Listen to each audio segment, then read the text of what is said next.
So hello everyone, आज जैसे कि हम लोग को देखना था income from house property. Already हम लोगों ने फर्स्ट हेड पढ़ लिया है। फर्स्ट हेड क्या था? फर्स्ट हेड था इनकम फ्रॉम सैलरी। तो इनकम फ्रॉम सैलरी जो कि सबसे लंबा चैप्टर हमारा था, और जाहिर सी बात है उसमें काफ़ी चीज़ें होती हैं, बिकॉज अलाउंसेज होते हैं, परक्यूजिट्स होते हैं, तो इन सब चीज़ों को हमें समझना होता है। तो वहाँ पे इसीलिए हम लोग को थोड़ा समय लगता है। लेकिन अब अगर हम लोग बात करें क्या, house property one of the finest और सबसे ईजीएस्ट टॉपिक, अगर हम हेड्स ऑफ इनकम की बात करें तो सबसे इजी टॉपिक है यही। कौन सा है ये? Income from house property. तो चलिए इसको स्टार्ट करते हैं। Now what is income from house property? So ये तो सब लोग को पता है कि अगर हम अपने मकान को किस पे, रेंट पे उठा देते हैं। किस पे उठा देते हैं? रेंट पे। और अगर कुछ रेंट से अगर कुछ कमा रहे हैं तो वो कौन से हेड की इनकम में आएगा? That is comes under the income from house property. इसमें किसी को कोई डाउट नहीं ना? ये तो सब लोग को क्लियर है कि इनकम फ्रॉम हाउस प्रॉपर्टी मतलब क्या होता है। अगर हमने मकान को किस पे उठा दिया? रेंट पे। और रेंट से अगर इनकम हो रही है, उसी को हम लोग किस में लाते हैं? Income from house property. अब जरा ध्यान रखिएगा, हाउस प्रॉपर्टी के लिए कौन से पॉइंट का होना जरूरी है। तो अगर इसमें देखेंगे, इनकम फ्रॉम हाउस प्रॉपर्टी के लिए 3 शर्तों का कंप्लीट होना जरूरी है। वो 3 शर्त क्या है? The first one, income from house property, पहला नंबर वो क्या होना चाहिए? वो हाउस प्रॉपर्टी होनी चाहिए। तो हाउस प्रॉपर्टी का मतलब क्या होता है? हाउस प्रॉपर्टी का मतलब क्या है? हाउस प्रॉपर्टी का मतलब है कोई भी बिल्डिंग हो। क्या हो? बिल्डिंग या फिर कोई जमीन जो उस मकान से क्या है, जुड़ी हुई है, attach to the building. Clear है? मकान या मकान से जुड़ी हुई जमीन, है ना? तो उसे किस में लाते हैं हम लोग? हाउस प्रॉपर्टी में ही लाते हैं। अगर मकान या मकान से जुड़ा हुआ जमीन, जैसे ना लोग का मकान होता है, आगे लॉन एरिया काफी छोड़ के रखते हैं, कई लोग छोड़ते हैं ना, तो उसको हम लोग क्या कहते हैं? वो भी मकान में ही क्या होगा? शामिल होगा। अब अगर सपोज करो तुम्हारे लॉन में काफी स्पेस है, बगल में कोई बिल्डिंग है, उसने बोला सर पार्किंग के लिए अपनी जगह दे दीजिए, आपने उसे पार्किंग के लिए स्पेस दे दिया। समझ रहे हो? आप उससे भाड़ा ले रहे हो 5,000 रुपए, 2,000 रुपए, तो what is that? That is also comes under the house property. तुमने उसे घर नहीं दिया, लेकिन अपना लॉन एरिया दे दिया उसको पार्किंग करने के लिए। Getting my point? तो वो भी क्या है? वो भी जो इनकम आ रही है, इनकम फ्रॉम हाउस प्रॉपर्टी में आएंगे, बिकॉज वो भी हाउस प्रॉपर्टी का ही पार्ट है। तो ध्यान रहे, हाउस प्रॉपर्टी का मतलब बिल्डिंग या बिल्डिंग से जुड़ी हुई जमीन, है ना? अब यहां पे कह रहा है other assets are not include here, they are covered other source. Sir other का मतलब नहीं समझ में आया। इसका मतलब मान लो कोई खाली जमीन है, प्लॉट है। क्या है? प्लॉट। तो अगर तुम्हारे पास कोई प्लॉट है, खाली जमीन है, अगर तुम उसको किसी को भाड़े पे दे रहे हो, है ना, मान लो किसी को सत्संग कराना है, आपने दे दिया उसको 1 हफ्ते के लिए भाड़े पे जमीन। आपकी जमीन काफी स्पेसियस है, उसने दे दिया। वो अपना टेंट वेंट गाड़ के अपना प्रोग्राम वोग्राम किया साथ के, फिर इसके बाद वो चला गया। उसका भी उसने तुम्हें भाड़ा दिया, तो क्या वो हाउस प्रॉपर्टी में आएगा? क्या वो हाउस प्रॉपर्टी में आएगा? नहीं आने वाला। क्यों नहीं आने वाला? सर मकान थोड़ी ना है सर, खाली जमीन है। मकान और मकान से जुड़ी हुई जमीन अलग होती है। बात समझे कि नहीं समझे? That is the point. तो खाली जमीन से अगर किराए से अगर मिला है तुम्हें इनकम, तो वो किस में आने वाला है? वो अदर सोर्स में आएगा। वो इनकम फ्रॉम हाउस प्रॉपर्टी में नहीं आने वाला। नेक्स्ट सॉरी, नेक्स्ट वन क्या होना चाहिए? नॉट यूज फॉर बिजनेस और प्रोफेशन। आप उस प्रॉपर्टी का यूज किसके लिए नहीं कर रहे हो? अपने बिजनेस या प्रोफेशन के लिए ना कर रहे हो। अगर आपने अपने उस प्रॉपर्टी का यूज किसके लिए कर रहे हो? अपने बिजनेस या प्रोफेशन के लिए कर रहे हो, तो ध्यान रहे हो, फिर वो आप पीजीबीपी में इनकम दिखाना। पीजीबीपी में इनकम दिखाओगे, फिर हाउस प्रॉपर्टी इनकम मत दिखाओ, क्योंकि आप उसके घर को किसके लिए यूज कर रहे हो। अरे कोई लोग नहीं थे ना कि अपना घर बनाते हैं या मकान बनाते हैं, उसमें फिर अपना पूरा बिजनेस डाल देते हैं, तो आप पीजीबीपी फिर दिखाने वाले हो ना। फिर हाउस प्रॉपर्टी इनकम नहीं शो करिए, यानी उस मकान को किसी भी तरीके से आप अपने बिजनेस या प्रोफेशन के लिए यूज ना कर रहे हो। एंड लास्ट चीज, दिस इज ऑल्सो इंपॉर्टेंट, आप उस मकान के क्या होने चाहिए? ओनर होने चाहिए। Assessee is the owner of the property. Assessee क्या होना चाहिए? उस प्रॉपर्टी का ओनर होना चाहिए। अगर ये तीनों शर्तें कंप्लीट होती है, तब आप income from house property calculate करिएगा। पहला नंबर मकान होना चाहिए, हाउस प्रॉपर्टी। तो हाउस प्रॉपर्टी का मतलब घर या घर से जुड़ी हुई जमीन, ठीक है ना, उसे हम लोग बिल्डिंग में लेके आते हैं। नाउ सेकंड नंबर क्या है? सेकेंड नंबर आप ये भी बोल सकते हो कि भाई देखो assessee is the owner of the property. तीसरी चीज, आपने उस मकान का यूज अपने बिजनेस या प्रोफेशन के लिए नहीं करना है। अगर आप अपने मकान को अपने बिजनेस या प्रोफेशन के लिए यूज कर रहे हो तब फिर क्या होगा, तब फिर उसकी income from house property calculate नहीं करनी। ठीक, तो ये तीनों का पॉइंट का मतलब समझ में आया कि नहीं आया? बोला है ना कि अगर बिजनेस प्रोफेशन है तो किस में आने वाला है। चलिए, तो ये तीन शर्तें सबको समझ में आ गई। For house property income these condition should be fulfilled. तो ये तीनों कंडीशन समझ में आ गया। क्लियर? पहला कंडीशन वही है, जमीन मकान या मकान से जुड़ी जमीन होनी चाहिए। Income from vacant land, not covered income from house property. तो खाली जमीन को अगर किराए पर उठाते हो वो इनकम किस में नहीं आती, हाउस प्रॉपर्टी में नहीं आती। Property should not be used, assessee अपने किसके लिए यूज ना कर रहा हो, बिजनेस या प्रोफेशन के लिए यूज ना कर रहा हो। तीसरा भी क्लियर हो गया सबको कि असेसी क्या होना चाहिए, ओनर ऑफ द प्रॉपर्टी होना चाहिए। क्लियर? तो इस पॉइंट का भी सबको ध्यान देना है। क्लियर हो गया? इसमें कोई डाउट किसी को? Now what is the next? The next one is what is deemed ownership. Deemed मतलब माना गया। क्या होता है? तो आप उस मकान के ओनर हो कि डीम्ड ओनर हो? तो डीम्ड ओनर भी समझ लेते, छोटा सा टॉपिक है। डीम्ड मतलब माना जाएगा कि आप ही ओनर हो। क्या सर मकान का जो असेसी, आपने जो लास्ट पॉइंट बोला assessee is the owner of the property, तो क्या मतलब रजिस्ट्री में हमारा नाम हो तभी हम ओनर कहलाएंगे? तो कई केसेस में ना डीम्ड ओनर भी शामिल होता है, डीम्ड ओनर को भी ओनर माना जाता है। डीम्ड मतलब भी होता है माना गया, हाँ ओनर। तो डीम्ड मतलब माना गया, ओनर मतलब ठीक है ओनरशिप मान ली जाएगी आप ही की। Person who are not legally owner, legally मतलब समझ रहे हो ना सब लोग, जमीन मतलब मकान के जो कागज है वो आपके नाम पे नहीं है, और कई बार होता है मकान आपके नाम पे है। होता है कि नहीं होता है? तो person who are not legally owner of the property but deemed, लेकिन उन्हें मान लिया जाएगा for the purpose of business and profession, but are deemed to be for the purpose of business and profession. That means क्या है कि अगर क्या है मकान हो सकता है क्या लीगली आप ओनर नहीं हो लेकिन आपको उस मकान का ओनर माना जाएगा इनकम टैक्स के पॉइंट ऑफ व्यू से।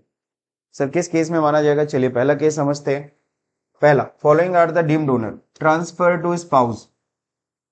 आपने मकान को क्या कर दिया, मकान को अपने जीवन साथी के नाम पे ट्रांसफर कर दिया, है ना? तो जब मकान को अपने जीवन साथी के नाम पे ट्रांसफर किया तो माना किसका जाएगा, ओनर कौन माना जाएगा? अब जो अपने जीवन साथी के नाम, मान लो हस्बैंड है, मिस्टर ए ने मिसेज ए के नाम पे प्रॉपर्टी ट्रांसफर कर दी। तो अगर मिस्टर ए ने मिसेज ए के नाम पे अगर क्या कर दी, ट्रांसफर कर दी प्रॉपर्टी, तो अब प्रॉपर्टी किसके नाम पे हो गई, मिसेज ए के नाम पे आ गई। सही है कि नहीं सही है? लेकिन तब पर भी ओनर किसको माना जाएगा, मिस्टर ए को ही माना जाएगा। सवाल उठता है सर क्यों? सवाल उठता है सर क्यों? क्योंकि मिस्टर ए ने जब मिसेज ए के नाम पे जब अपनी प्रॉपर्टी ट्रांसफर की तो क्या उससे कुछ पैसे लिए? Without consideration. विदाउट कंसिडरेशन मतलब बिना कुछ पैसे लिए उसने अपने वाइफ के नाम पे क्या कर दिया, प्रॉपर्टी ट्रांसफर कर दिया। बात समझे? तो इनकम टैक्स ओनर किसको मानती है, मिस्टर ए को मानेगी। ट्रांसफेरर को, जो ट्रांसफर किया है ना, उसी को ओनर माना जाएगा। सर ऐसा क्यों? क्योंकि जाहिर सी बात है इनकम टैक्स जानती है कि आप अपना टैक्स चोरी करने के लिए ऐसा कर रहे हो। तो transfer the property to his or spouse inadequate consideration, या फिर कह लो विदाउट कंसिडरेशन। इनएडिक्वेट कंसिडरेशन या विदाउट, बिना कुछ लिए प्रॉपर्टी ट्रांसफर कर दिया। The person transferring the to be the owner, जो बंदा ट्रांसफर कर रहा होगा उसी को क्या मान लिया जाएगा, ओनर। जैसे मान लो बंदे की इनकम, मिस्टर ए की इनकम थी कितनी, सपोज 10 लाख, फिर वो प्रॉपर्टी को किराए पे भी उठाया था, उससे भी करीबन 5 लाख आ जा रहा था, तो 15 लाख रुपए उसकी इनकम हो जा रही थी। तो वो टैक्स कैसे बचा है? तो उसने क्या किया, मिसेस ए के नाम पे क्या कर दिया, प्रॉपर्टी ट्रांसफर कर दिया। और अब दिखाता है कि मिसेस ए जो है वो मकान का रेंट लेती हैं। फिर इनकम टैक्स ने तुरंत क्वेरी किया, मकान जो ट्रांसफर है वो तो क्लियरली इंटेंशन दिख रहा है कि आपने प्रॉपर्टी ट्रांसफर क्यों किया, टैक्स की चोरी के लिए। Getting my point? कि आप इनकम को डिस्ट्रीब्यूट कर रहे हो, इनकम को क्या कर रहे हो, तो उसको भी एग्जाम्पशन मिल जाएगा। 5 लाख तो वो पूरा एग्जाम्प्ट हो जाएगा, पुराने स्लैब रेट में जाएंगे, हालांकि नए में भी सेम। सही है? और आपको 10 लाख पे बस टैक्स देना पड़ेगा। तो आपने ये दिमाग लगाया, तो इनकम टैक्स वाला बेवकूफ थोड़ी ना है, तो वो भी समझता है ये सब चीजें। क्योंकि आपने वाइफ को ट्रांसफर किया तो विदाउट कंसिडरेशन किया है, कुछ तो लिया नहीं है। दिखाने के नाम पे अगर कुछ अगर नहीं 10 लाख की प्रॉपर्टी 1 लाख लेके भी दे तो भी तो इनएडिक्वेट है। 10 लाख की चीज 1 लाख में दे दियो। और दूसरा नंबर वाइफ को ट्रांसफर कर दो। हम भी लोग जानते हैं इंसान ही है, वो मैकेनिज्म नहीं है। हमको पता है हस्बैंड वाइफ को ट्रांसफर कर रहा है तो क्या हो रहा है। ठीक है, समझ गए सब लोग। नेक्स्ट क्या है, transfer to the minor child. कई बार ऐसा भी लोग करते हैं, किसके नाम पे ट्रांसफर कर दिया, माइनर चाइल्ड। पता है बच्चा पैदा नहीं हुआ, बच्चा पैदा हो गया, सॉरी बच्चा पैदा हो गया और होते ही क्या हुआ, 1 महीने बाद 2 महीने बाद क्या होता है, उसके नाम पे लोग जमीन खरीदना शुरू कर देते हैं। समझ रहे ना, बच्चा पैदा हुआ और उसके नाम पे क्या लिया जा रहा है, जमीन ली जा रही है। सर ऐसा हो सकता है, हाँ बिल्कुल हो सकता है, बिल्कुल हो सकता है सर। बात समझे कि नहीं समझे। तो उसके नाम पे जमीन, जमीन खरीद कौन रहा है, जमीन तो फादर खरीद रहा है या मदर खरीद रही है, और उसको किसके नाम पे कर दे रही, उसको बेटे के नाम पे। तो माना किसका जाएगा, माना किसका जाएगा, बच्चे का कि जिसने खरीदा उसका, यानी पिता ने खरीदा तो फादर की ही वो प्रॉपर्टी मानी जाएगी। Getting my point. तो ये है डीम्ड ओनर। तो पेपर पे नाम किसी और का है बट ओनर किसी और को माना जा रहा है, इसी को हम लोग कहते हैं माना गया ओनर। Getting my point. तो ये पॉइंट सबको मेरे ख्याल समझ में आ गया होगा। अब देखो यहाँ पे क्या कह रहा है, however property transfer to minor married daughter then income is not taxable in the hand of the transferor. तब नहीं, इस बार किसको दिया जा रहा है, माइनर चाइल्ड में कौन है, डॉटर है, माइनर मैरिड डॉटर। क्लियर है, 18 साल से कम है, बस उसकी शादी हो गई है, तब तो वो किसी और के घर की होगी ना, तब वो प्रॉपर्टी उसको दिया जा रहा है, तब वो उसी की मानी जाएगी, फिर आपकी नहीं मानी जाएगी, सिर्फ डॉटर के केस में, minor married daughter. Clear. Now next, impartible state. Now what is impartible state, ठीक है ना। In case of impartible state property which can not be divided, जो प्रॉपर्टी अभी डिवाइड नहीं हुई है, the owner of such impartible state will be the deemed to be the owner of all properties in the state. Clear है।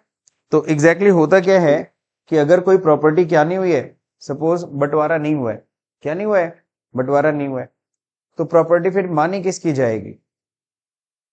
जैसे कोई घर है, अब अगर सपोज करो पेरेंट्स चले गए, बच्चों के नाम पे फिर वो ट्रांसफर होनी चाहिए, ट्रांसफर नहीं हुई है, फिर कोई एक बंदा, अब सॉल्व तक कौन उस पर टैक्स देगा, मान लो अगर उसकी इनकम कुछ हो रही है उस प्रॉपर्टी की, तो कौन टैक्स देगा। अगर क्या नहीं, इम्पार्शियल स्टेट मतलब क्या हो रहा है, बंटवारा नहीं हुआ है, तो एग्जैक्टली उस मकान के ऊपर जो भी अपना क्या करेगा, हक जमाएगा। हक समझते हो, दैट मीन्स उस मकान के ऊपर कंट्रोलिंग पावर रखेगा, उसी की इनकम मानी जाएगी, यानी उसी को उस प्रॉपर्टी का ओनर माना जाएगा।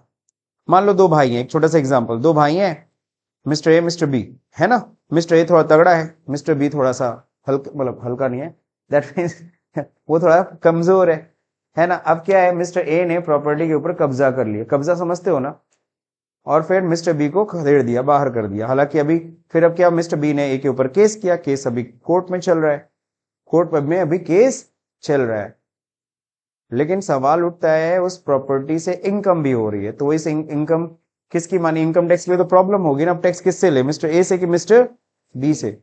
तो इनकम टैक्स ने अपना काम आसान कर लिया, उसने कहा सुनो, जो भी उस प्रॉपर्टी पे मैनेजमेंट एंड कंट्रोल रखेगा, हम उसी को ओनर मान लेंगे उस साल, और उसी से हम क्या कर लेंगे, हम टैक्स ले लेंगे। Getting my point. तो उस प्रॉपर्टी पे जिसका क्या है, कंट्रोल है, मान लो मिस्टर ए का है, तो ओनर किसको माना जाएगा, हालांकि पेपर पे अभी नाम नहीं है तब भी। फिर member of housing cooperative society, ठीक है ना। तो कोऑपरेटिव सोसाइटी आपने देखा, बहुत बिल्डिंग्स बनाते हैं लोग, और फिर क्या करते हैं, गरीबों को दे देते हैं चाबी, फिर आप उसमें रहते हो, बड़ी बड़ी बिल्डिंग्स बना देंगे, उसमें छोटे छोटे 1 BHK 2 BHK बना देंगे, और उसको क्या होता है, गरीबों को दे दिया जाता है नाम पे, है ना। तो ऐसा होता है, उसके लिए कुछ शर्तें होती है, आपकी इनकम इतनी होनी चाहिए या इससे कम होनी चाहिए, आपकी फैमिली में इतने मेंबर होने चाहिए, आप मैरिड होने चाहिए, और भी कई सर्कमस्टांसेस होते हैं, ठीक है ना। इस पे एक फिल्म बनी थी, मैंने देखी थी, किसी फिल्म कौन से हीरो की थी आई डोंट नो, बट याद ही नहीं है। तो कुछ ऐसा मूवी था, उसमें उसमें क्या था ना, उसमें क्या होता है, उनको मकान चाहिए होता है, क्या चाहिए होता है, मकान। तो उसमें होता है कोऑपरेटिव सोसाइटी वाले ना अलॉट कर रहे होते हैं मकान, लेकिन उस अलॉटेड में ये चाहिए होता है कि शादीशुदा नहीं होने चाहिए, उसमें ये कंडीशन थी, और वो लोग शादीशुदा थे, तो वो लोग क्या करते हैं, फाइनली उस प्रॉपर्टी को लेने के लिए, बस कि प्रॉपर्टी हमें मिल जाए, उसके लिए वो लोग फर्जी ब्रेकअप दिखाते हैं, फर्जी तलाक करते हैं। उस पूरी मूवी में है ये स्टोरी, देखा होगा, अच्छी मूवी थी। तो देखा है क्या? अच्छा, कौन सी मूवी थी, कौन सा हीरो था, कोई हीरो बताएगा? विक्की कौशल था। अच्छा, फिल्म का नाम वो भी याद ही होगा फिर, इतना नहीं याद है, अजीब सा नाम था कुछ। खैर, तो अगर कोऑपरेटिव सोसाइटी को आपको अगर चाबी दे दे रही है आपके नाम पे, अगर वो घर मिल गया आपको, है ना, तो बताओ ओनर कौन है? प्रॉपर्टी तो कोऑपरेटिव सोसाइटी की है, बट चाबी तो आपको मिल गई ना, तो ओनर किसको माना जाएगा? आपको। Getting my point? प्रॉपर्टी पे आपका नाम हालांकि नहीं है। तो in case of housing cooperative society, the member who has been allotted, जिसको वो मकान क्या किया गया है, अलॉट किया गया, the property shall be the deemed to be the owner, उसी को ओनर माना जाएगा। अब तुम उसका चाबी लिए, तुमने उसको किराए पे उठा दिया न रहने की जगह, बहुत से ऐसे लोग करते हैं। तो अगर ऐसा कुछ कर रहे हो तो सर वो भी इनकम किस में आएगी? आप ही की इनकम मानी जाएगी, कोऑपरेटिव सोसाइटी की इनकम नहीं मानी जाएगी। Getting my point? Clear? Now the person, हाँ वो इनलीगल होता है। तो इनकम टैक्स को लीगल इनलीगल से नहीं मतलब है। तुम्हारी लीगल इनकम है तो हम टैक्स ले लेंगे, इनलीगल इनकम होगी तो भी हम टैक्स ले लेंगे। इनकम टैक्स अलग है सर, बाकी वो कोऑपरेटिव सोसाइटी वाले जाने, है ना। अब मान लो 2 BHK, 1 BHK में रह रहे हो, एक बीच मतलब एक रूम तुमने दे दिया भाड़े पे, कुछ कमा लिए, तो ठीक है भैया, वो तुम करो, तुम्हारा प्रॉब्लम, अलग बात। Now person holding power of attorney, now person holding power of attorney मतलब समझते हो? अगर पावर ऑफ अटर्नी का, अगर पावर ऑफ अटर्नी होती क्या है, इसके बारे में हमको तो पहली बार मैंने जाना था पता, एक फिल्म के जरिए। वो फिल्म था बाजीगर, है ना। तो बाजीगर फिल्म में क्या होता है उसमें जो जो मेन जो विलेन रहता है, वो exactly power of attorney Shahrukh Khan को दे देता है, और शाहरुख खान तो बदला लेने आया होता है। और जैसे उसको पावर ऑफ अटर्नी मिलती है, कंपनी का नाम चेंज, सब कुछ वो चेंज हो जाता है, सब में वो खुद ही ओनर बन जाता है। पावर ऑफ अटर्नी इतनी खतरनाक चीज है, that means power of attorney हम किसी भी अनजान व्यक्ति को नहीं दे सकते। पावर ऑफ अटर्नी का मतलब मेरी पूरी प्रॉपर्टी पे अब तुम्हारा राइट्स होगा, तुम जो कहोगे वो माना जाएगा। Getting my point? तो अगर मैंने पावर ऑफ अटर्नी मकान की तुम्हें दे दी है, तो एग्जैक्टली इनडायरेक्टली तुम उस मकान के क्या हो गए। ऐसा लोग करते कब है? उस फिल्म में दिखाया गया था कि वो एक्टर बेसिकली जो रहता है, जो विलेन रहता है, वो जाता है कहीं टूर पे, तो उसको टूर पे जाना रहता है, तो होता 30 दिन वो रहेगा नहीं, तो कंपनी का काम कैसे चलेगा? डिसीजंस लेने, हर चीज लेना है, एवरीडे मीटिंग्स होती है। तो उसने क्या, पावर ऑफ अटर्नी उसके नाम पे दे दिया, उसका वो पूरा कॉन्फिडेंस जीत लेता है, तो उसके नाम पे ट्रांसफर कर देता है पावर ऑफ अटर्नी कि ठीक है 30 दिन तुम देखो। और 30 दिन बाद जब आता है तो देखता है अपने कंपनी से बाहर हो गए, हाँ, वो सारा कंपनी क्या हो गया, कंट्रोल कर लिया। समझे कि नहीं समझे? तो पावर ऑफ अटर्नी जिसके नाम पे होगा, पेपर पे आपका नाम नहीं है अभी, लेकिन पावर ऑफ अटर्नी आपके नाम पे, तो ओनर किसको माना जाएगा? जिसके नाम पे पावर ऑफ अटर्नी है। क्लियर? पावर ऑफ अटर्नी के बारे में और पढ़ना होगा तो आप गूगल कर लेना, हम लोग उसमें नहीं जा रहे, वो लॉ का पार्ट है। तो power of attorney, contract covered transfer to the property act, इसमें भी कवर किया गया। The person holding the power of attorney, जिसके नाम पे पावर ऑफ अटर्नी होगा, उसी को क्या माना जाएगा? डीम्ड ओनर माना जाएगा। किसको माना जाएगा? Deemed owner. क्लियर हो गया? समझ में आया? तो ये पॉइंट है। तो यहां तक हम लोग ने पढ़ लिया। एक लीज एग्रीमेंट, हाँ 12 साल से ज्यादा का अगर लीज एग्रीमेंट होता है, 12 साल, 12 महीना नहीं बोल रहा हूं, ध्यान से समझिएगा। अगर 12 साल से अगर ज्यादा का लीज एग्रीमेंट है, तो उस प्रॉपर्टी का ओनर किसको माना जाएगा? जिसके नाम पे लीज एग्रीमेंट है। सपोज मैंने कोई प्रॉपर्टी 20 साल के लिए लीज पे ले ली, तो उसका डीम्ड ओनर किसको माना जाएगा? मुझे माना जाएगा। 20 साल के लिए तो मैं ही ओनर हूं ना। तो जो भी तुम्हें टैक्स चाहिए या जो भी चीज चाहिए, तुम आओ मेरे से मिलो, इनकम टैक्स। क्लियर है?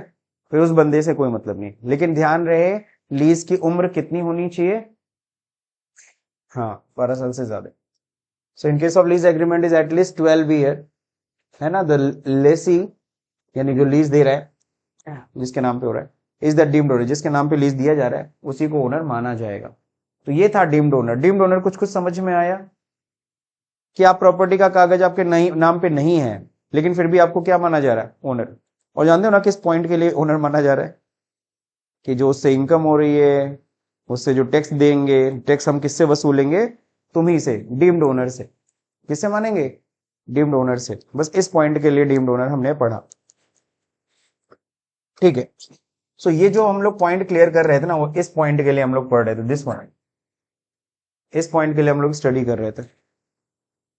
क्लियर है? ओनर ऑफ द प्रॉपर्टी वाले पॉइंट के लिए क्लियर कर रहे थे कि owner of the property, deemed owner को भी ओनर ऑफ द प्रॉपर्टी माना जाता है। ठीक,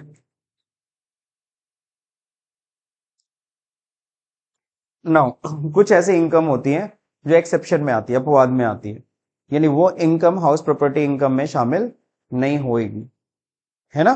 तो इनकम फ्रॉम हाउस प्रॉपर्टी नहीं आएगी, तो इनकम फ्रॉम हाउस प्रॉपर्टी में टैक्सेबल भी नहीं होगा। तो चलिए देखते हैं कौन कौन से इनकम। सबसे पहले अगर बात करें, 5 properties can not tax under the income from house property. सबसे पहले property used for business and profession, तो आपने पहले ही पढ़ लिया, अगर अपने प्रॉपर्टी को हम बिजनेस प्रोफेशन के लिए यूज कर रहे हैं तो इनकम फ्रॉम हाउस प्रॉपर्टी हम नहीं कैलकुलेट करने वाले, समझ रहे हैं। नेक्स्ट क्या है, property use for charitable purpose. अगर आप उस प्रॉपर्टी को किस लिए यूज कर रहे हो, चैरिटेबल पर्पस के लिए यूज कर रहे हो, तो again income from house property calculate नहीं करना है, समझ रहे हैं। चैरिटेबल पर्पस होता है ना, बहुत से लोग अपनी प्रॉपर्टी को क्या करते हैं, चैरिटेबल अनाथ आश्रम, वृद्धाश्रम, इस तरह से बना देते हैं उसमें, तो ठीक है सर, उस प्रॉपर्टी की भी income from house property calculate नहीं होगी। अगर वो प्रॉपर्टी यूनियन और लोकल अथॉरिटीज को दे दिया तुमने, है ना, प्रॉपर्टी किसके लिए, चैरिटेबल पर्पस में यूज हो रही हो, या वो प्रॉपर्टी क्या हो रही हो, कोई यूनियन या लोकल अथॉरिटी, प्रॉपर्टी किसकी है, प्रॉपर्टी ट्रेड यूनियंस की है, प्रॉपर्टी किसकी है, लोकल अथॉरिटी नगर निगम की है, उसकी भी income from house property calculate नहीं होगी। बात समझे कि नहीं समझे। मान लीजिए आपके पास चलिए ये वाला पॉइंट पहले समझते हैं। आपके पास 3 हाउस प्रॉपर्टी है, एक हाउस प्रॉपर्टी को आपने चैरिटेबल के लिए दे दिया, 2 हाउस प्रॉपर्टी आप किराए से उठा रहे हो, तो इनकम फ्रॉम हाउस प्रॉपर्टी कितने की कैलकुलेट होगी, सिर्फ 2 घर की। वो जो घर जो आप चैरिटेबल पर्पज के लिए आपने दे दिया है, उसकी house property income from house property calculate नहीं होगी। अब ये प्रॉपर्टी किसकी, इस बार यूज की बात नहीं कर रहे हैं, प्रॉपर्टी ऑफ किसकी है, ट्रेड यूनियंस की है, या फिर वो प्रॉपर्टी किसकी है, गोरखपुर नगर निगम की प्रॉपर्टी है, या ट्रेड व्यापार मंडल गोरखपुर में भी तो है, उन्होंने सपोज करो व्यापार मंडल ने भी अपना एक ऑफिस बना रखा है, तो उसने भी जमीन खरीदी अपने नाम पे, है ना, तो उस केस में क्या होगा, उसकी इनकम फ्रॉम हाउस कैलकुलेट करोगे, नहीं, नहीं कैलकुलेट होगी, ठीक है। Next, one palace of x ruler, palace समझते हो ना, महल, आज भी बहुत सारे, आज भी बहुत सारी जगहों पे जाओगे, तुम लोग के गांव में भी होगा महल वहल टाइप का, है ना। तो अगर महल है, राजस्थान में जाओ, बहुत सारे महल तुम्हें देखने को मिल जाएंगे, एक्स रूलर्स हैं अभी भी, उनके बच्चे आज भी है। सबसे अच्छा एग्जाम्पल सैफ अली खान, क्यों, सबसे अच्छा example you can take Saif Ali Khan, तो उनका भी तो पूरा महल है, पूरा घर है, तो वो, तो उस केस में सर उस पैलेस का जो अगर कोई इनकम होता है, तो income from house property calculate नहीं होने वाला। पता है क्यों ऐसा किया गया, क्योंकि अगर इनकम फ्रॉम हाउस प्रॉपर्टी में आएगा तो फिर क्या होगा, दिक्कत क्या होगी सर, दिक्कत ये होगी, उनको पता है ये पुराना महल है, इससे कुछ खास इनकम तो होनी नहीं है, ऐसा करते तोड़ते हैं इसको और बड़ी सी बिल्डिंग बनाते हैं, तो जो हमारी हेरिटेज है वो गायब होने लगेगी, तो हम नहीं चाहते हमारी हेरिटेज गायब हो। तो ठीक है, आप प्रॉपर्टी आपने देखा होगा राजस्थान में बहुत से लोग इसको होटल की तरह चला रहे, वो पीजीबीपी इनकम में चली जाएगी, किसमें चली जाएगी, पीजीबीपी में, इनकम फ्रॉम हाउस प्रॉपर्टी में नहीं आएगी, किसमें नहीं आएगी, इनकम फ्रॉम हाउस प्रॉपर्टी में नहीं आने वाली। वो क्यों कर रहे हैं, समझ रहे हैं ना, क्यों इसको इनकम फ्रॉम हाउस प्रॉपर्टी में नहीं डाला, ताकि हेरिटेज लोग तोड़े ना, हेरिटेज को एज इट इज बरकरार रखे, वरना फिर सारे महल ही खत्म हो जाएंगे, ठीक है। हेरिटेज मतलब क्या होता है बताओ जी, ऐतिहासिक जो हमारे नहीं होती है, ऐतिहासिक चीजें जो होती है, चाहे वो टीपू सुल्तान का तलवार हो, है ना, जो हमारी जो एक तरह से वो प्रॉपर्टी हेरिटेज है।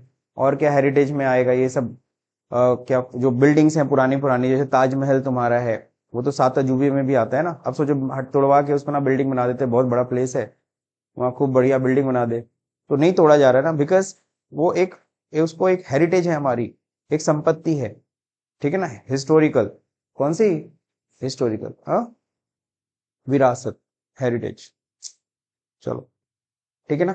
वरना वो नहीं है, क्या नाम है, चीन की दीवार, चीन की दीवार नहीं बोली जाती है, तो दीवार तोड़ के कुछ और नहीं कर सकते हैं क्या, कर सकते हैं, लेकिन उतनी बड़ी जगह पे उन्होंने लोकेशन पे क्या है, वो सिर्फ दीवार ही है, सिर्फ सेफ्टी के लिए, किसके लिए, जो किसने बनाया था, एक्स एम्परर ने बनाया था, पुराने एम्परर ने। खैर वो तो चीन की बात, हम इंडिया की बात कर रहे हैं। तो इंडिया में बहुत सारे महल है वो बरकरार रहे, इसलिए इन्होंने ना इनकम फ्रॉम हाउस प्रॉपर्टी में उसको शामिल नहीं किया। Now next, income from building attach to the agricultural land, storage, जिसका हम यूज करते हैं इसके लिए, स्टोरेज एंड ड्वेलिंग हाउस का। सो ये क्या होता है, अरे सिंपल सा फार्म हाउस। क्या बोलते हैं, फार्म हाउस, सुना है ना।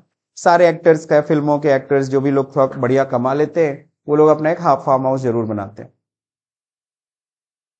क्यों फार्म हाउस बनाते हैं, फार्म हाउस का क्या कंसेप्ट है, बस देखो सिंपल सी बात है, आजकल जान ही रहे हो हर चीज में पेस्टिसाइड ये वो। तो एक सोचता है कि चलो भाई पैसा होगा तो एक अपना फार्म हाउस बनाएंगे, जहां पे हम क्या करते हैं, मैक्सिमम एरिया में हम खेती करते हैं। क्या करते हैं, खेती, चाहे वो बगीचा लगा लो या कुछ भी कर लो, और फिर उसमें एक घर बना देते हो जहां पे अपना रहते हो तुम। उसमें एक रूम भी रहेगा ना, खाद बीज ये सब रखोगे ना।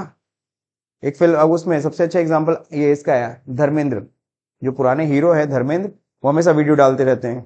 तो कभी खेती कर रहे हैं, इवन तो धोनी, वो अपना पता ट्रैक्टर चला रहा है खेत में, तो पूरा उसका फार्म हाउस है।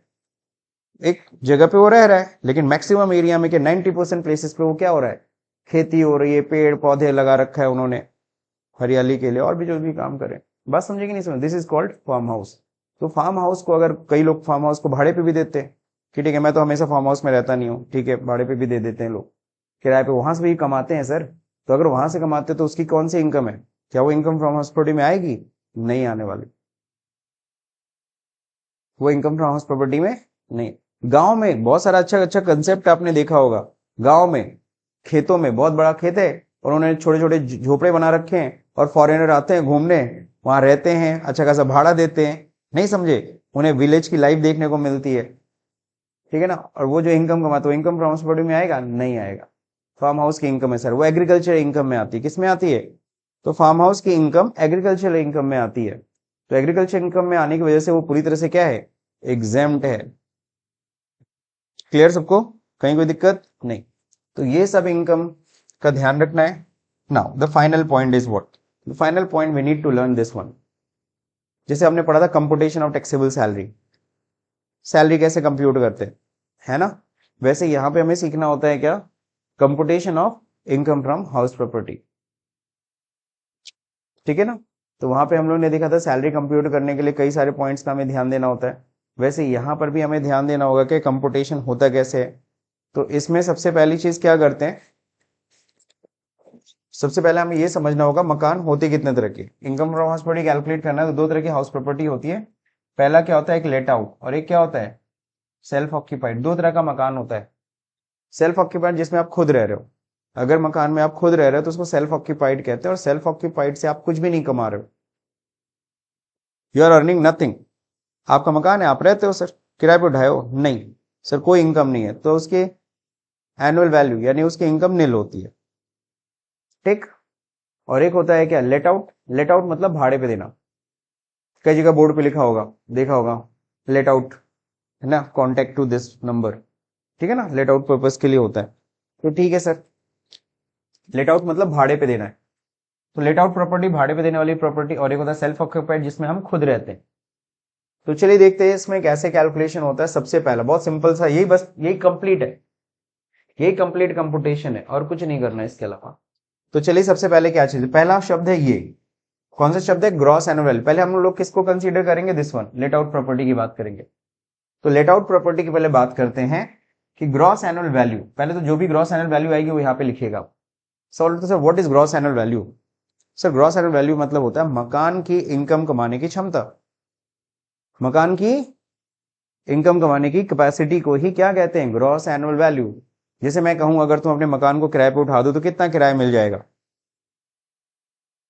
तो तुमने कहा सर मेरे मकान तो 2 फ्लोर का है, 2 BHK है, अगर हम भाड़े पे उठाते हैं तो सर हर महीना तो 10,000 मुझे मिल जाएगा। तो हर महीना 10,000 मिल जाएगा तो 12 महीने में 1,20,000 रुपये तुम कमा लोगे। तो तुम्हारी मकान की एनुअल वैल्यू क्या आ रही है, 1,20,000। ऐसे मोटा मोटी ऐसे समझ लो, अभी आगे और क्लियर करेंगे।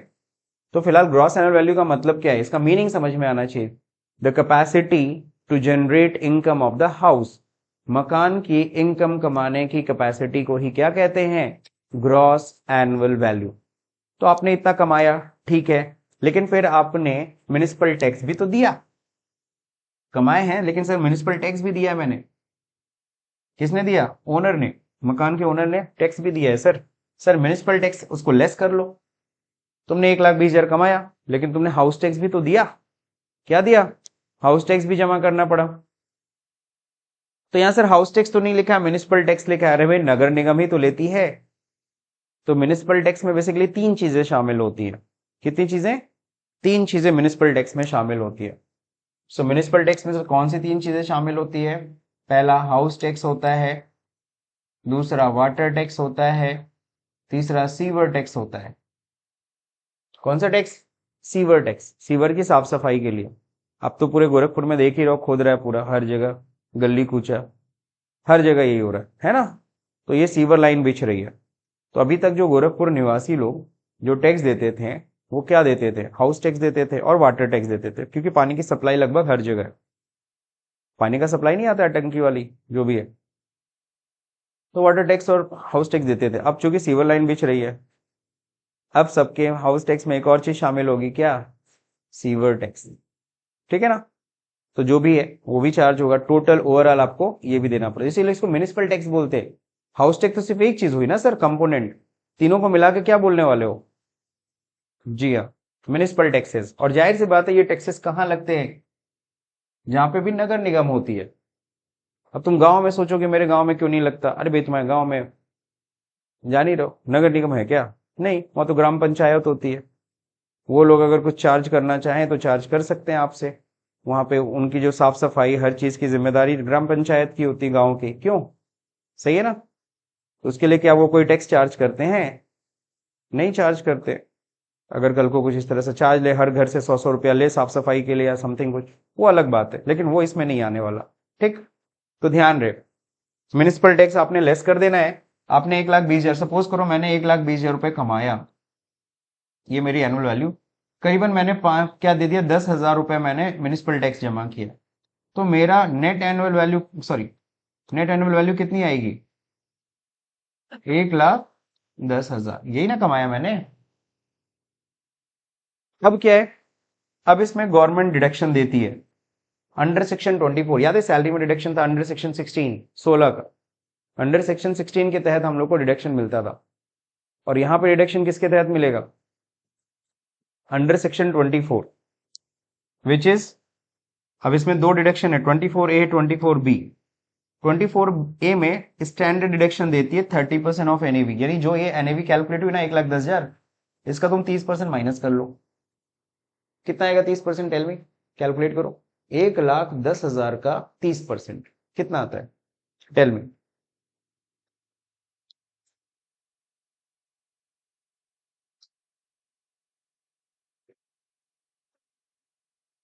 33,000। तो 33,000 का तुम्हें डिडक्शन मिल जाएगा। सर ये स्टैंडर्ड डिडक्शन किस लिए? याद है हम लोगों ने पढ़ा था जब जब सैलरी में भी गवर्नमेंट स्टैंडर्ड डिडक्शन देती थी 50,000 रुपए का। कितने का? 50,000 old tax regime, new tax regime में 75,000 का। किस बात का मैंने आपको बताया था? एक तो मेडिकल अलाउंस खत्म किया कि मेडिकल अलाउंस का कोई डिडक्शन नहीं क्लेम करेगा। ट्रांसपोर्ट अलाउंस, ऑफिस से घर से ऑफिस कोई नहीं आएगा, आएगा जाएगा, लेकिन उसके लिए आपको जो अमाउंट मिलता है उसमें कोई एग्जेम्पशन अलग से क्लेम नहीं करेगा। इन सबको मिला के स्टैंडर्ड डिडक्शन 50-75 देती थी गवर्नमेंट ने पहले। अब सोचता यहां स्टैंडर्ड डिडक्शन किसके लिए दे रही है? तो इसके पीछे का लॉजिक पता होना चाहिए ना, काहे को हाउस प्रॉपर्टी इनकम कमाए तो उसमें से काहे डिडक्शन? भाई तुम्हारा मकान है, तुम्हारे मकान में कुछ ना कुछ लगा रहता है। तो पानी चूरा तो वो रिपेयर करो, तो दरवाजे की कुंडी टूट गई वो सही ठीक कराओ, फिर डेंटिंग पेंटिंग कराना है। Getting my point? कई लोग अपने मकान का इंश्योरेंस भी करा डालते हैं। तो इन सब कामों के लिए, इन सब चीजों के लिए, मकान के मेंटेनेंस के लिए, एक तरह से कह लो किसके लिए? मेंटेनेंस के लिए। भाई देखो मकान की मेंटेनेंस हमेशा, तुम लोग का भी घर है ना, हमेशा घर में कुछ ना कुछ बनता बिगड़ता रहता है, सही कि नहीं सही है? तो सर वो केस के उस खर्चे के लिए गवर्नमेंट ने कहा लो 30% का डिडक्शन। अगर गवर्नमेंट ऐसा नहीं करती और तुमसे बिल मांगती तो बैठ के तुम पेंट का बिल लाते कि सर ये देखिए पेंटिंग का बिल लगा है, देखिए कुंडी लगवाए तो कुंडी का बिल है। नहीं समझे? फिर गवर्नमेंट ने कहा सब छोड़ो, वो मुझे पता है कि हाँ मकान है तो आपके पास मकान के मेंटेनेंस पे कुछ ना कुछ खर्चे लगे रहते हैं, तो ऐसा करना 30% सीधा सीधा लेस कर लेना। कितना परसेंट? 30% सीधा सीधा ऑफ, तो ठीक है, अच्छी चीज है ना सर, ये तो सबको मिलेगा सर। सर मान लीजिए मेरा मेंटेनेंस पे 1 रुपया नहीं खर्च हो गया, तब भी क्लेम कर सकता हूँ? हाँ हाँ बिल्कुल, ये सबके लिए है सर, चाहे खर्चा हुआ चाहे ना हो। आप 30% का स्टैंडर्ड एक्शन ले लीजिए। सर अगला एंड लास्ट 24B में क्या है? Interest on borrowed capital. थोड़ा इन लोगों का ना टर्मिनोलॉजी, इनकम टैक्स वाले ऐसे ही लिखते हैं, interest from borrowed capital, but हम लोग को सिंपल अपने लैंग्वेज में समझना है। तो अगर मैंने उस मकान को खरीदने या मकान को बनाने के लिए लोन लिया है, हाउसिंग लोन, कौन सा लोन? Housing loan. मकान को बनाने या मकान को खरीदने के लिए या मकान को रिपेयर कराने के लिए या रिकंस्ट्रक्शन कराने के लिए अगर मैंने क्या ले रखा है? लोन ले रखा है। जैसे देख रहे हो ना, मकान यहाँ पे लाइन से यहाँ पे देखो सबके टूट रहे हैं, टूट रहे हैं कि नहीं टूट रहे हैं? कई लोगों के पास पैसे नहीं है, मकान को तोड़वा तो देंगे, बनवाएंगे कैसे? 2-2 3-3 तो ऐसे में कई लोग लोन ले रहे हैं। क्या ले रहे हैं? लोन। गवर्नमेंट से पैसा मिलेगा, पता नहीं कितना मिलेगा। हमें तो 5 लाख खर्चा करना पड़ा, गवर्नमेंट दे रही है 1 लाख रुपया, तो कैसे होगा? तो बाकी के 4 लाख लोन लेंगे, धीरे धीरे करके चुका देंगे भाई। नहीं समझ में आया? तो सर जी, जो आप मकान को रिपेयर, रिकंस्ट्रक्शन या फिर खरीदने के लिए, कई लोग मकान बना बनाए खरीद लेते हैं और कई लोग जमीन खरीदते हैं और मकान बनवाते हैं, तो उस मकान को बनवाने के लिए लोन लेते हैं। क्लियर? तो घूम फिर के आपने हाउसिंग लोन लिया है क्या? अगर आपने हाउसिंग लोन लिया है और उस पर अगर ब्याज देते हो, क्या देते हो? ब्याज। मूलधन का नहीं, सिर्फ ब्याज का। साल में जो भी तुम ब्याज दोगे उस ब्याज का तुम डिडक्शन क्लेम कर सकते हो। तो जितना भी इंटरेस्ट दोगे उस इंटरेस्ट का यहाँ पे डिडक्शन ले लेना। सपोज हमने ना लोन पे लिया था 10 लाख रुपए का लोन, और साल का हम क्या करते हैं? ब्याज देते हैं 10%, मान लो कितना, या 9% ले लो, 90,000 रुपये ब्याज देते हैं। तो 90,000 रुपये ये पूरा लेस हो सकता है, तो 9-3-12 ज्यादा डिडक्शन हो जाएगा। बात समझे कि नहीं समझे? और रिजल्ट किस में आएगा? माइनस में। सपोज करो 1 लाख रुपए हम ब्याज दे रहे हैं, तो हमने क्या कर दिया? 1 लाख रुपए,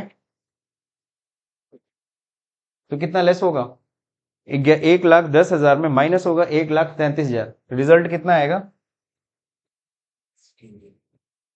so income from house property negative है, इसका मतलब आपको लॉस हुआ है।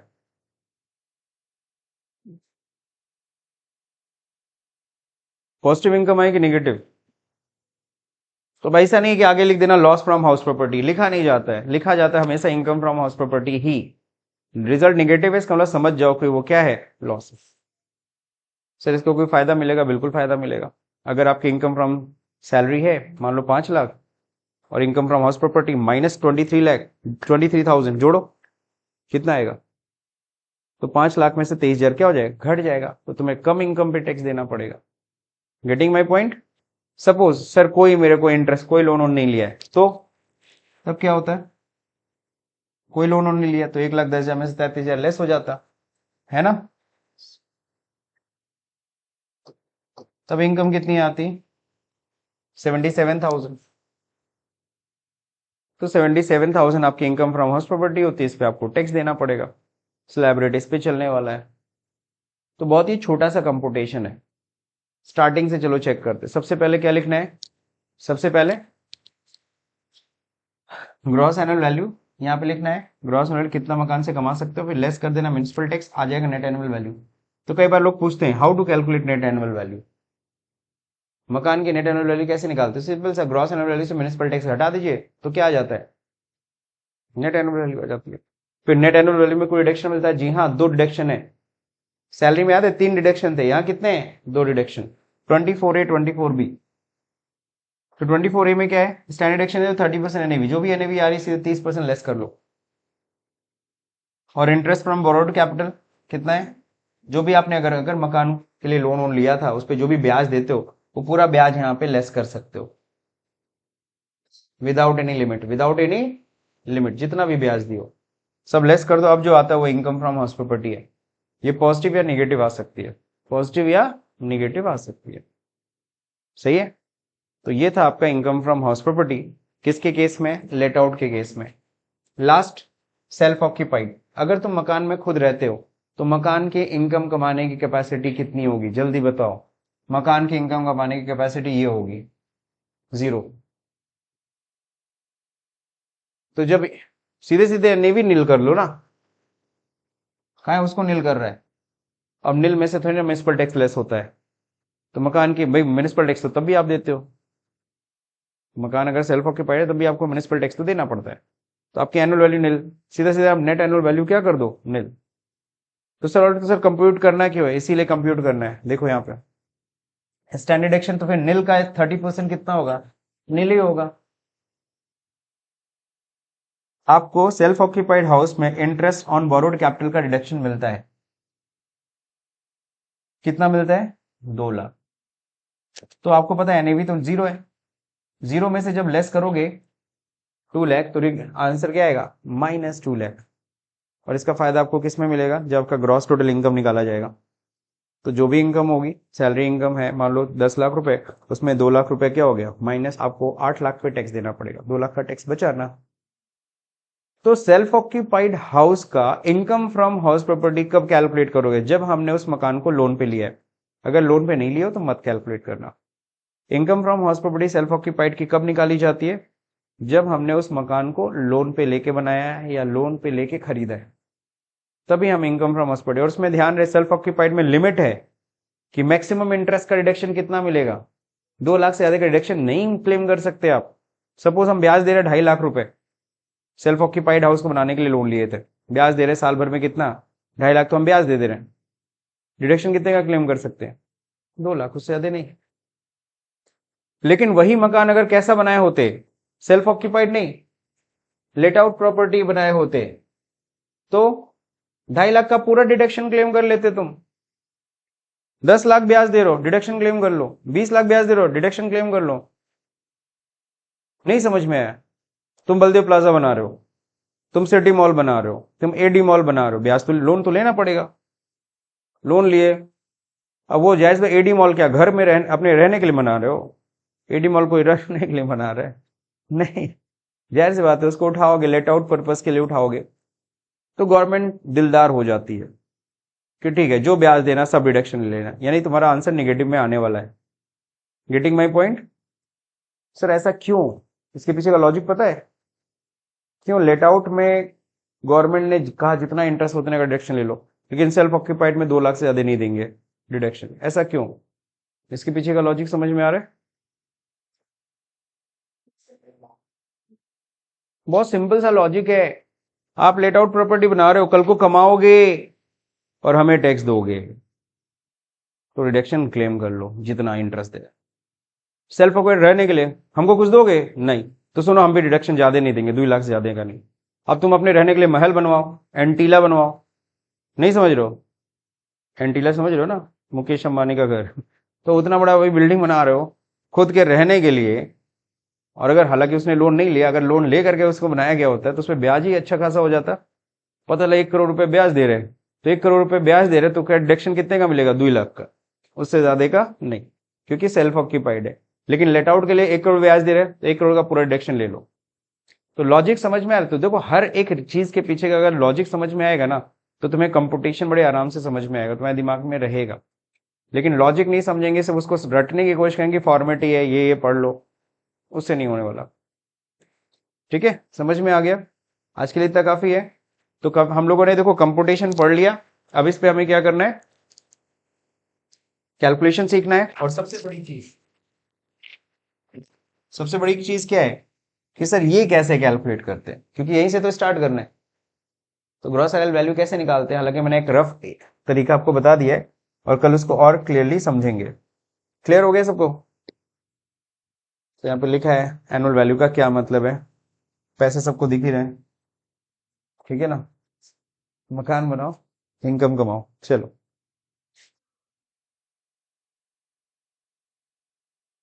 So rest of the part we'll learn tomorrow.